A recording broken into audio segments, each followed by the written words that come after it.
Hi everyone, চলে আসলাম তোমাদের জন্য একটা মিনি ব্লগ নিয়ে। তো আজকের ব্লগটা হচ্ছে একটা রিসেপশনের ব্লগ।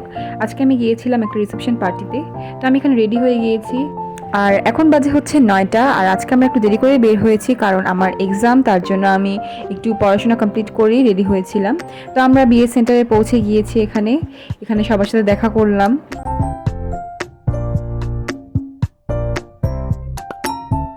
আর যেহেতু এক্সাম ছিল, তো আমার একটা মাথায় আলাদাই টেনশন ছিল। আমি ভালো মতন পার্টিটা এনজয় করতে পারিনি। আমি যতটুকু পেয়েছি তোমাদের জন্য একটা ব্লগ শ্যুট করেছি। আর আমি তো এখানে তাড়াহুড়া করছিলাম যে কখন খাবার দিবে আর আমি কখন বাসায় যাব, কারণ আমার অনেক পড়া বাকি ছিল। আর যেহেতু এক্সাম, তো স্বাভাবিকভাবেই একটা পড়ার আলাদা টেনশন থাকে। আর যেহেতু রিসেপশনটা আমাদের খুব কাছের মানুষের ছিল, তো তার জন্য আমার যেতেই হতো। তারপর এখানে আস্তে আস্তে খাবারগুলো আনা শুরু হয়ে গেল। তো প্রথমে আমাদেরকে এখানে দিয়ে দিল বোরহানি। আর কেন জানি আমার কাছে বোরহানিটা অত বেশি ভালো লাগে না। আমি জানি না কার কতটুকু ভালো লাগে, কিন্তু আমার কাছে অতটা ভালো লাগে না। মানে ভালো লাগে, কিন্তু আমি বেশি খেতে পারি না এটা। তারপর এখানে আমাদের সবাইকে জল দিয়ে দিল। আর জলটা ঠান্ডা দিয়েছে কারণ অনেক গরম ছিল, তো এটার জন্য সবাই ঠান্ডা জলই চেয়েছিল, তো ঠান্ডা জল নিলাম।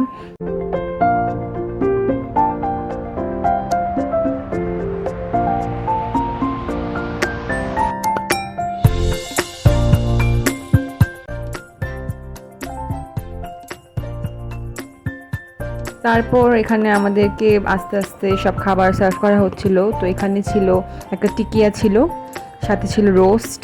আর প্রত্যেকটা খাবারই অনেক টেস্টি হয়েছিল। আমার কাছে তো কাবাবটা অনেক বেশি ভালো লেগেছিল।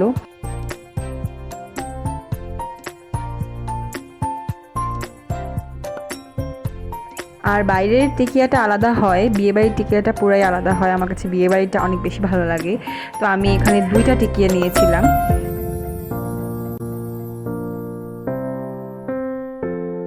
তো তারপর এখানে আমি রোস্টটা নিলাম, রোস্টটা অনেক ভালো হয়েছিল। আর বিয়ে বাড়ি যদি গরমে হয়, তো ভালো মতন কোনো কিছু খাওয়াও যায় না, কারণ এত গরমের মধ্যে কোনো কিছু খাওয়ার অতটা বেশি রুচি থাকে না। তো তারপর আমি এখানে পোলাও নিয়েছিলাম, আর আমি পোলাও বেশি নেই নাই, কারণ আমি জানি আমি পোলাও বেশি নিলে আমি খেতে পারবো না।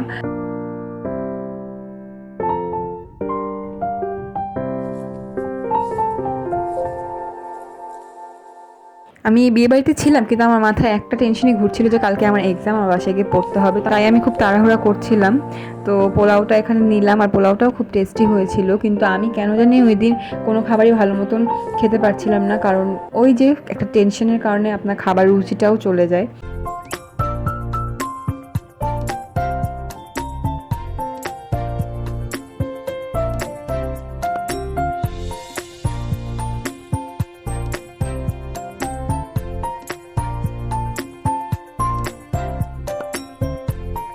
খাওয়া দাওয়া শেষ করে তারপর আমরা এখানে বউয়ের সাথে দেখা করলাম, কয়েকটা ছবি তুললাম, তারপর বাসায় চলে এসেছি আমি।